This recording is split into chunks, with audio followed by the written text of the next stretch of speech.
All right, I'm finally outside the building, and now we're going to go to the outdoor displays and exhibits. But one of the most important things are these signs, which talk about how the natural habitat of these particular animals get destroyed by human interference. Let me turn it around.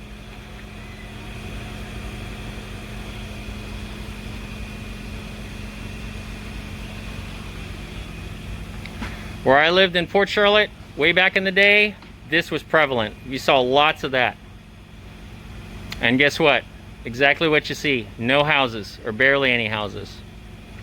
So now we're going to take a look at some fiddler crabs and some other creatures. Now, we don't want to scare them, but this is a habitat for the crabs. And once they see you, they pop right in their holes. So if we can catch one, there's one right there. Right there! As you saw in one of our last videos when we went on vacation to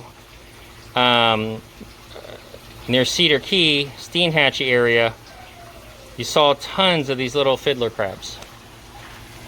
And this is their habitat in marshy areas. We'll go over here. Again, love the signs. Again, very, very colorful to tell you where they are. Now down here, as we were told, this sea turtle, unfortunately, is blind. They can't release him into the wild because, well, he couldn't feed and he would naturally die. So this sea turtle is now a permanent resident here at the aquarium. So he has a chance at least to live.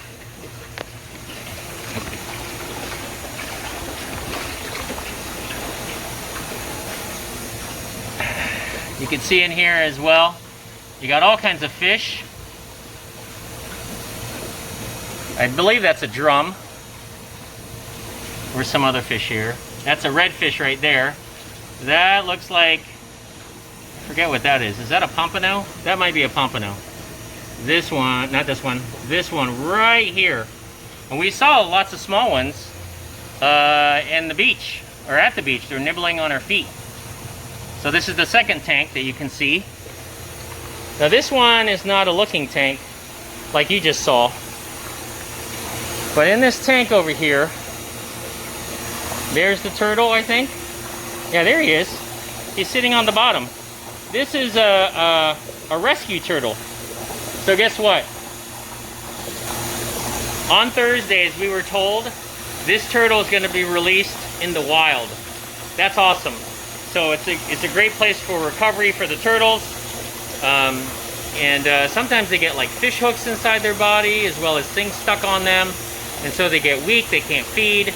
So this is a place for them to have some recovery and rehabilitation, and then they get sent out back in the wild where they should be.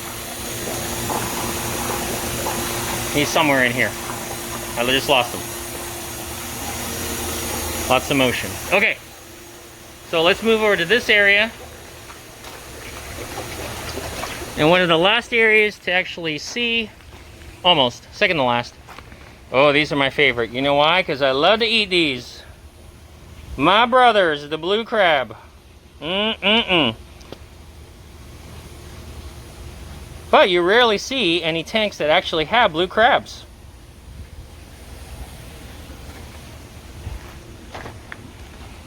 And they talk about it right here. So all these little pens here are areas where they are cultivating and growing species of fish and crabs. And then they got this very, very nice display of the horseshoe crab. And look, again, it's knee-high to me. So that means little hands can come touch the horseshoe crab. Did you know the horseshoe crab is not a crab at all? It is a type of arachnid. That's right. It's like a spider. Its eyes are right here where I'm pointing. I don't want to lift them up because they're a bottom feeder. But we've got people such as this and Rudlow. They dedicate their life to a specific species so people know more about them. As you can see, she's come here to Gulf Specimen Marine Lab. And talk about this being a living fossil. Well, it is. older than the dinosaurs. Look at that. You see this? That's a fossil. And that looks the same, right? Hasn't changed. It's pretty amazing. So this is more towards the back of the property. And now I'm going to also show you different signs that that are on the perimeter here.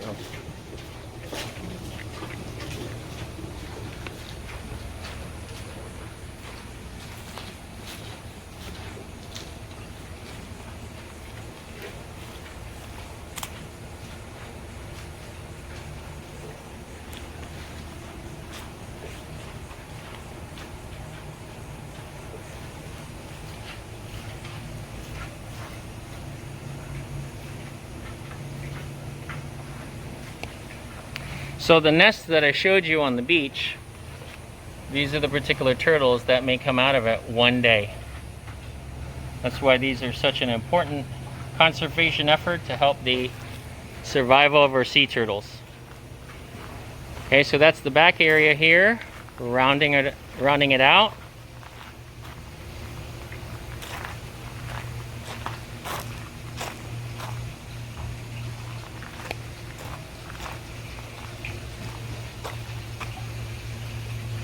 And that conservation effort can also be helped by buying a license plate with the turtle logo on it.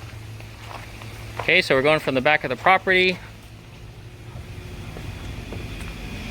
And now we're going to be finishing up by looking at, again, more unfortunate, destructive practices in order to make things for man.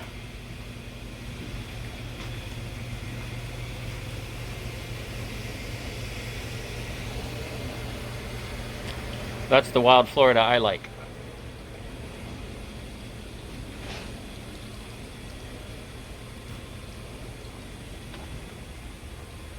Talk about our sharks.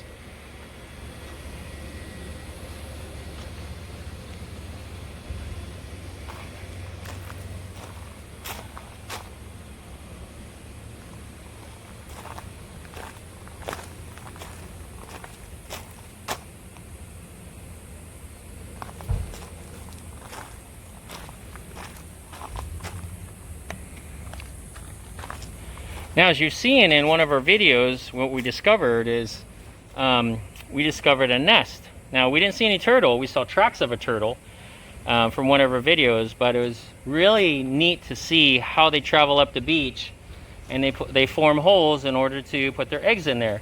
So you saw that particular volunteer. They were cordoning off the area and making sure there's signs and posts, making sure no one disturbs these turtle nests. Okay, so that's the end of the tour. Let me turn you back around and show Gulf Specimen, Marine Lab, and Aquarium. The leatherback turtle. And no doubt, that's the size of them.